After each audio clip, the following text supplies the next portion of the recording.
Well, we didn't do a top 10 list this week. There's not much change, right? This is one of the lulls in the stake season. Not many stakes this week. We had the Arden yesterday, which wasn't great.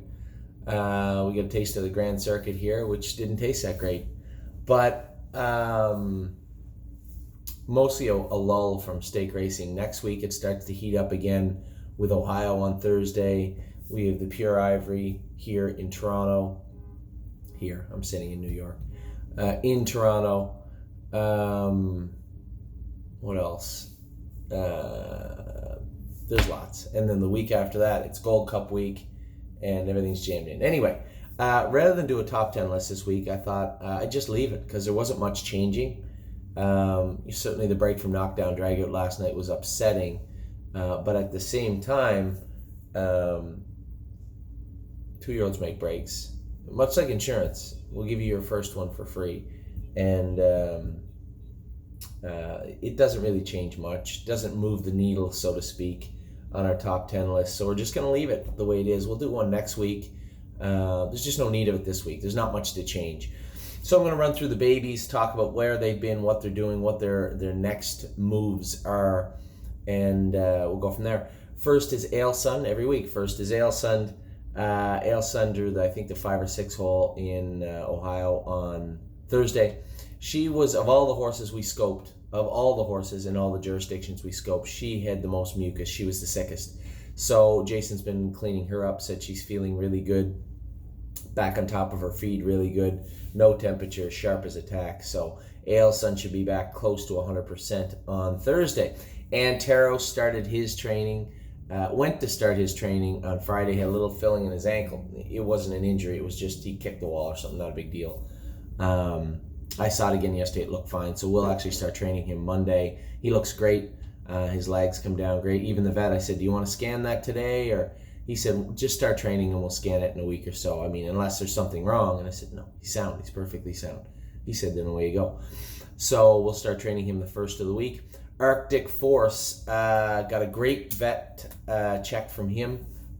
Nothing serious. Some roughness in his knees, but he's a little pigeon-toed. What that means is they stand in a little bit. So that puts a little added pressure on their knees. As the vet said, I expected to see what I saw on the x-ray, a little roughness on the knees, but he's learned to go with that a long time ago. It's just something he goes with. And it's to be expected. She did inject his left knee. There was a little heat in it, a little sore to flex, and she shocked. Shockwave therapy is left knee also. Same for the left hind ankle. Shock and inject. No cracks, no lines, no nothing of that nature. Just wear and tear maintenance. So I suspect you'll see a better horse. We've never done that ankle before. We've done the knee before. Never done his ankle, his left hind ankle before. So I'm really excited to school this colt on Tuesday, and then he'll be entered back into Go at Mohawk in the very near future. Beach Boutique's going to take a little bit longer. No reason other than she's just not ready. Not ready in the sense to race. We're going to keep schooling her. She'll school again on Tuesday morning, this coming Tuesday morning. We're making headway with her, but that was quite a setback we had, wasn't it? With the sickness, the tying up, the foot being cut, all in the same week. It was pretty frustrating for us and frustrating for her, and it's been a real impediment for us and a real setback. So hopefully Beach Boutique is better this week. If she's not, she'll school again the week after. I know there's a lot of clients saying, well, we need to get her going. Do we? You can't make her, I'm as close, to be honest. If we came to a resounding opinion in 3 weeks that we were going to turn her out, I'd be fine with that. This filly's showing a lot of talent. This isn't a filly we're hoping has talent. We already know she has talent. She's proven it. So let's get her back to there. That was a preliminary mile the other day, 2-1, 2-2 something. She looked okay. We're going to need to see a lot more from this filly. I'm expecting 55, not this week, but next week. I'd like to see a mile and 58 and her do it right this week. There's no reason why she can't. So Beach Boutique will be schooling in. Beach Bum Bibi made it to the winner's circle. Frontier Cruise, Beach Bum Bibi. All of our horses are finding their way, not all obviously, but over a third of them finding their way to the winner's circle so far this year in 2019. It's good to find a class that the horses can do it. And I know I got a message from a couple of our clients right after saying, okay, do we move her out of the claimer now? No, we don't move her to the claimer. We're going to leave her where she went. She didn't win by 8 lengths wrapped up. She won by a nose. And I spoke to Brandon. I'm always on top of this stuff. I spoke to Brandon. He said, no, I just leave her there. The claiming tag is quite high on her in American funds. And somebody said, well, it's not quite break even. You try and race her in the stake races, and I can assure you it'll be quite a bit lower than break even just yet. She's just not quite there yet. You know, the most important thing, I wish I had a horse that could win every week and race for 8,000 American. I wish I had one of them. So Beach Bum BB, I think she's doing good things. We're going to leave her right where she is. Bendover's racing today at the Piketon Fair for Jason. And I had said to Jason last night, you know, he was a little bummed out after Susie K making a break. And I like to tease him, but, yeah, he's got feelings too. And, you know, I could tell, you know, he's got pretty thick skin too. But I could tell it bothered him a little bit that she made a break when she doesn't usually make a break. And I was just like, listen, dude, you know, just get flat lines on them. They're just there to train. You know, these are tighteners. So it's a not a big purse, but it's a paid training mile. We need to keep these horses tight. So, you know, I might joke and go on, but he did a great job with Overdue Mission yesterday. Susie K will bounce back. She's a war horse. And the 4 horses today, 5 horses today, just do your best. Get flat lines on them and train them. That's all we want. So Bendover is in a good spot. Jason was really impressed with the way he trained the other day. So we'll see how he races today. Bottle of Red, we're going to shut her down for the remainder of the summer into the fall, about 3 months. Give her a rest. We'll be able to start her back up probably in the wintertime. And somebody had said, why are we keeping her? Because she's a nice filly. I don't really care if she ever steps foot in New York again.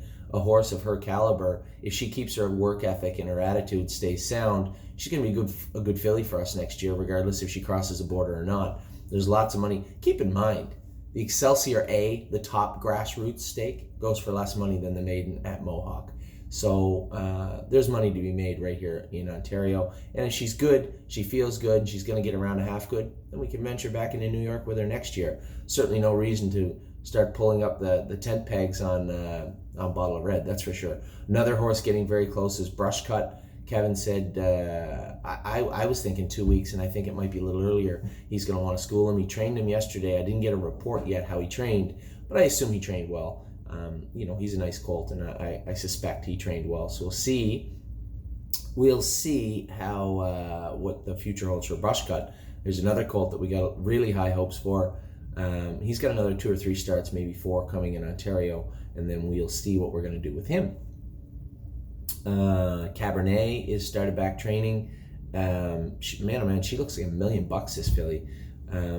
Looks great, put on a lot of weight, a lot of muscle, really filled out. It might have been a blessing in disguise that we had to give her that time off, because she looks like $1 million right now.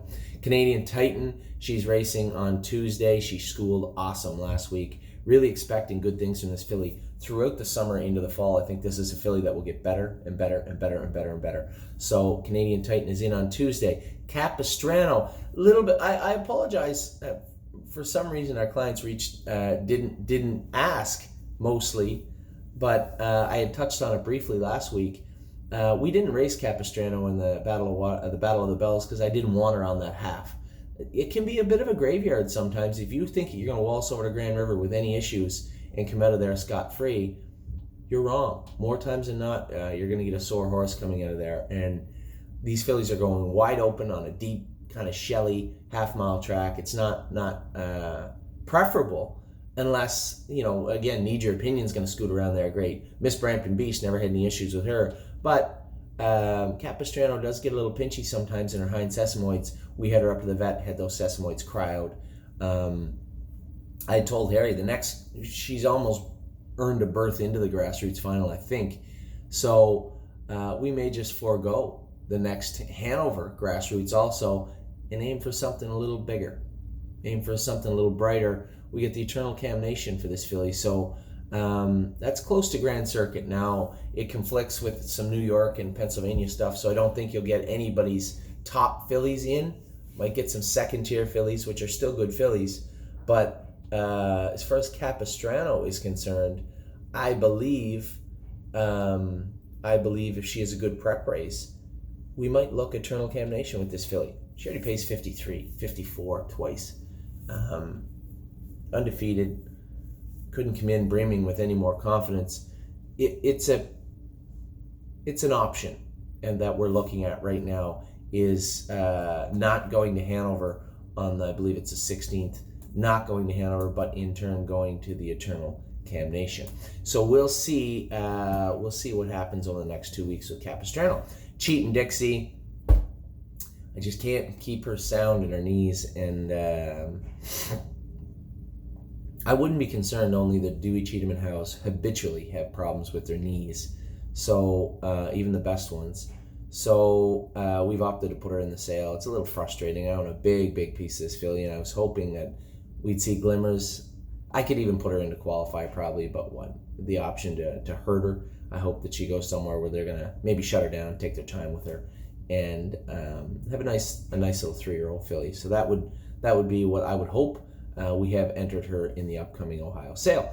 Classic Con has made his way back up to Mario's barn. We had him down with Jason's crew there just because Mario's barn was full. Time Old Dazzle left us the other day, so we moved Classic Con up there immediately.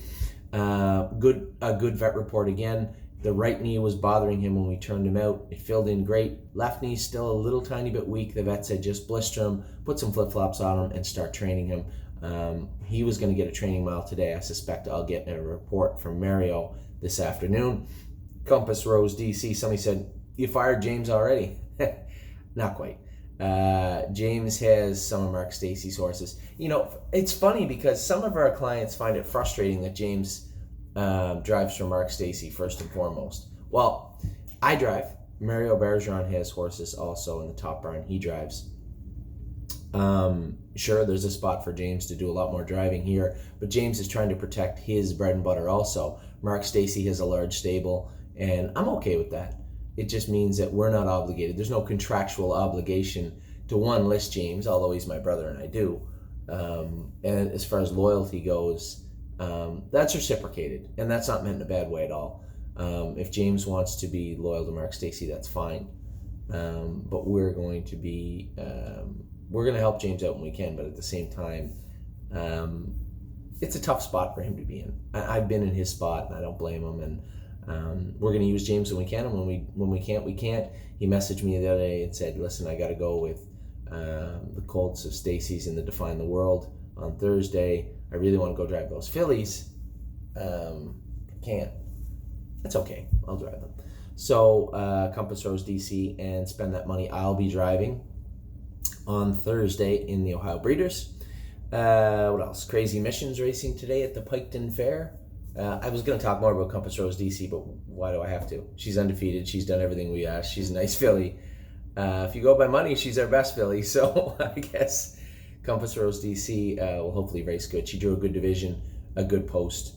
I said last night jokingly, she reminds me a lot of Yes of last year. Always seems to be in the right place at the right time. But that pays off in the long run, as you can see this year. So Compass Rose DC's good. Crazy Missions racing today at the Piketon Fair. Jason opted for sometimes things happen. They get in together. He has another kid driving the horse. He says he's good. He does well at the fairs. Oh, excuse me. He does well at the fairs, so he's going to drive Crazy Mission. Don't believe me, just watch. I get emails every day. When's he racing? When's he racing? When's he racing? He'll race next week. He doesn't get a stake race for a couple weeks, and Kevin wants to keep this colt fresh, and I don't blame him. Want to keep this guy fresh because he's going to be a nice colt for us. So he'll race probably in some sort of 2-year-old race at Georgian, I would say. Why Georgian, you say? Because we're not wasting big miles. I have no interest in going a mile 52 or 53 with Don't Believe Me, Just Watch at Mohawk in a non-stake setting. Makes no sense to me. We'll go to Georgian where he pays 55, 56, and hopefully win easily. So Kevin's on top of that. Emerald Miss, I had a list here. Emerald Miss is now going out to the field. She's done for the year. Not a bad thing. More than enough reasons to not be concerned. 1 and 2, be excited for 2020 for this filly. She's already shown an incredible amount of speed. Just want to make sure that we can give her the availability of that speed whenever she wants, and by doing that, just let her mature, grow up, fill out, and sound up. Enjoying My Life, she's racing on Tuesday. She went well the other day. Schooling We had her up to the vet. The vet did a couple little things with her. She's in a good spot, I believe, for Tuesday evening. And during strength, we went to school him Friday, and he was coughing and had a little temperature. So he had a couple of days off. We're going to put him on antibiotics. He's got a stake race coming up next week. Excellent Nation, another horse done for the year. He's in the stall, I think, for another 3 weeks. And then we'll start jogging him a little bit. So I shouldn't say he's done for the year. We have him slated to race in late fall, but we'll see how that plays out. Fox Valley Shazam, she's in Tuesday. Schooled okay the other day. I wouldn't say it was her best schooling, but okay. I would say marginally better than she was in the stake race the week before. So some forward gain, so to speak, for Fox Valley Shazam. Forged in Fire, he's out in the field. We'll bring him in later on in the fall. Frontier Cruise won last night. It was a winner. We trained him real hard on Wednesday leading up to his Friday race. I think he's just one of those horses where he's going to have to do some real heavy lifting in the days leading up to his race to keep him on his toes. He's lazy. He's a lazy bugger and doesn't really seem to feel any urgency on the track.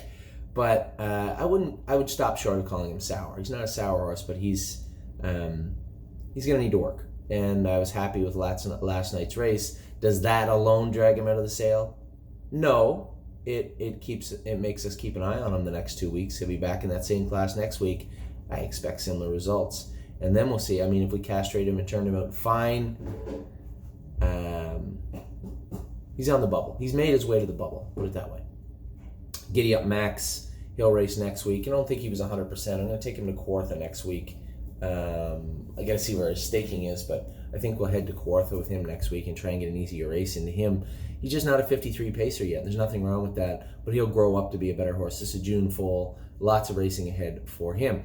Globe Trotting drew 10 out of 10 this week. 8 out of 8 her first start, 9 out of 9 the second start, 10 out of 10 this week. Glad there's not 15, I suppose. Globe Trotting's going to have the trailing position. As long as we stay away from that fence where they park the ambulance and all the people come out, I think we'll be fine with Globe Trotting. She's not overly terrified of that setting, but it's new to her, and she's a very, very frail filly when it comes to that. She's very, very timid. So I'm fine we're starting from the 10 hole. That's fine with me. Harness AM is Indigo Thursday. I think Dave Miller is going to drive her. I'll be in Ohio. She's racing in Philadelphia. So it's just an overnight maiden, I guess, for her. Havana Unana, we brought her back. She's in Ohio in Jason McGinnis's burn. Brandon just wasn't having much luck with her. It's not the end of the world. It happens. So we brought her home. She's now over in Jason's burn, and that's where she'll reside. She's going to race in Indiana, her next start under Jason. He'll have to get his trainer's license. It's only about a 3.5-hour ship from Jason's barn to Indiana, Hoosier Park. So Jason will be making his first start as a trainer there. I want to say I'm making my first, and I had told Jim, my partner on this filly, that I would. Now, she's qualifying Tuesday. I suspect she'll qualify easily. I have an issue. The next day, I have a TV interview. You guys will find out about this later on, but Breakfast Television, pretty big program in Canada, is coming out to do some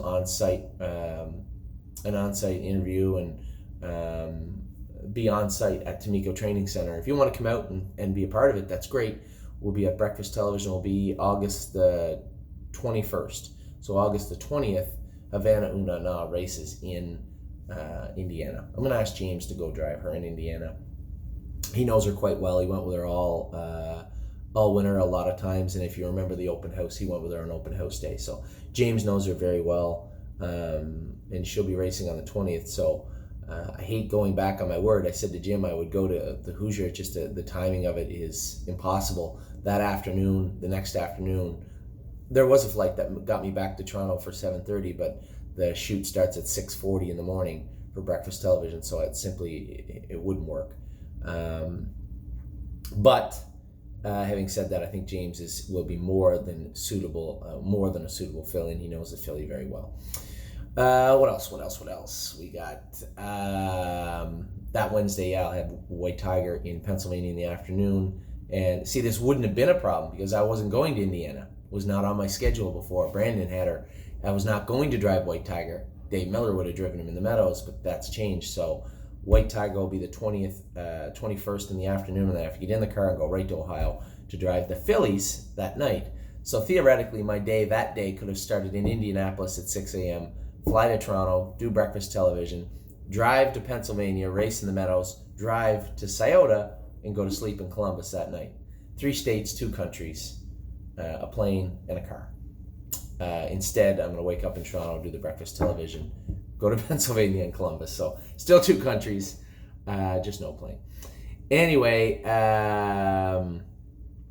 Hometown Boys is in to go tomorrow night at Georgian Downs. I'm going to drive him for the first time in a while. Need to get this guy going. There's no sense of urgency. We just need to get him moving. So we're going to try and do that tomorrow night. I'll Play It Alone is also in tomorrow night, expecting big things from this colt. He's picked to win. He's healthy and should be ready to go for tomorrow night. Inland Beach is also in tonight at Kawartha Downs. I'm getting on a plane in an hour, flying to Toronto, driving to Kawartha Downs. We have 5 in tonight. No, we had to scratch Utopian heated temperature. So we have 4 in tonight. Jailhouse Masters racing okay. I'd say a little less than what we hoped, but he's on his way forward, and I think Brandon's happy with him. So we'll see how he races this week. Johan again is on the list, but he's done for the year. Just for Me and You raced Ediver Skin yesterday, 3rd in 155 and 4. Huge mile for a 2-year-old trotting filly at the Meadows. Very, very proud of this filly. Need to find an easier class. Jeepers. She always catches a tough division. Knockdown, drag out, pretty heartbreaking last night. I'd said in the opening, somebody had said, you seem bummed out. I take my job very seriously, and there's a lot of politics that goes into this particular filly, some good and some bad. And, I take my job seriously, and when I come to New York and New Jersey on other people's dime and then drive this filly, I have a lot of pressure, I guess, on me. But at the same time, I'm here to do a job. I thought I did my job rather well last night, but unfortunately it didn't work out, so it doesn't really matter. It'd be like a pitcher having a great game, but the team just not showing up behind the pitcher. I didn't have a fantastic night, but knockdown dragout was she just put a step in and rolled off, and she's fine. I saw in the chat today somebody said, I hope she's all right. She's fine. Jesus, she's a 2-year-old trotter and made a break. She didn't fall off a cliff. She made a little break and she'll be fine. Yes, she was rough in Philadelphia, but if you compare Philadelphia to 7 days later in the Meadowlands, it was an infinite difference. Andrew's done a great job getting her back close to 100%. She just made a mistake. She made a mistake last night. Those things happen. So I know they don't happen very often with her, but they happen. And last night was unfortunate. I think the way the race panned out, we probably would have been 3rd or 4th. If things were, maybe we would have won, but to me it looked like she was going to probably be 3rd or 4th. And I think the problem is that some of our clients believe that this is the best filly in the world. She's got a lot to prove. That Melander filly that won the first division, I told you about her last week in New York. That's a freak, and fast freak. Knockdown dragouts, getting her stuff together. She's definitely in the mix. She's definitely in the discussion. She definitely belongs there. Still has some work to do to be the best filly in the world. So we're just going to focus on racing her and making some money for now. Next start will be in Philadelphia, I believe, on the 9th of August. Labero Hanover was flat yesterday, obviously a little bit sick, not the end of the world. He'll bounce back. He was fantastic the week before. It's this time of year when this ridiculously disgusting heat hits. It's tough. It's tough on us. It's tough on the horses, and sickness gets floating around. When it hits in one place, it spreads. You can only imagine when you pull into the Meadows and you're from New Jersey and your horse gets a little sick, maybe picks up a bug in the Meadows, drags it back to New Jersey. All of a sudden, you do the compounding math. It's everywhere in horse racing. John says there's something in his barn right now. There was something in Andrew's barn last week. There's something in our Ohio barn last week. We had a couple of horses coughing this week in Ontario. Just the heat. Trying to get through it the best they can. Some cope with it better than others. And Labero Hanover obviously struggled yesterday. McPherson Thunder's racing tonight at Kawartha. 8-hole or not, I think this colt can win tonight. You're seeing this on Monday. So maybe I'm wrong. Maybe I shouldn't say anything. I think he can win tonight, but we'll see. I was happy with how he's been racing, just not doing enough. It's not his fault. Just speed in the industry. Marzank Hanover will likely qualify Tuesday, I guess. She trained well this week. Really, really happy with this filly. Miss Brampton Beast drew the rail in the Battle of the Bells this week. Lots going on with her. Miss Mischief Maker, she's done for a bit. I'm going to turn her out, let her put some weight on, relax, bring her back. She got a couple of stakes late in the season. If she becomes the filly, I expect she will before 2020. Hopefully late in 2019, we'll race her in those stakes. If not, we'll just put her away for the season. Muscle Chrome is not in the grassroots on Tuesday. Just want to find an easy spot for this filly. Not going to race her at Mohawk and rip her heart out. She's done everything to get to the races. Let's give her a good experience while she's here. She's going to race in a little easier class this week. Nancy Allison. Nancy Allison made a break the other day. Mathematically, if you look at Trackus, I'd said this to one of her clients, it was brought to my attention. She tried her last 3 quarters in 1:26.4. James said she's not crazy. She just got a little pacey at the gate. Her coffin joints bother her quite a bit, this filly. So we injected her coffin joints yesterday. We'll re-qualify her and see how she is on Tuesday. I'll look for a report from James after that. Need Your Opinion drew the 7-hole Monday in the Battle of Bells. Frustrating position to be in, but it's a race. She's going to get raced. Olympic Hopeful is in to go tonight, I believe. Looks good. Last line was really impressive. Really happy with what Angie's done with her. Overdue Mission. Jason did a great job yesterday at the Piketon Fair. She's got a first and her second in her last 2. Sharp as attack heading into the next Buckeye Stake. Path of Totality is going to race in another week. Raced well her last start. I don't know if I guess he wouldn't. I don't know if Tim has a plan to race her this week or not. It's okay if he doesn't. A little rest for her won't hurt her any. Really Blue Chip is going to be racing Thursday at Vernon. I obviously can't go drive her. I'll be in Ohio. Little flat the other day. I think that long ship from New Jersey really beat her up a little bit. They told me they left at 4 o'clock in the morning on race day. So you do the math there. That's a tough workout for our filly. Rooney Blue Chip. He'll either be qualified or coming back to Ontario in the next 10 days. I talked to John about him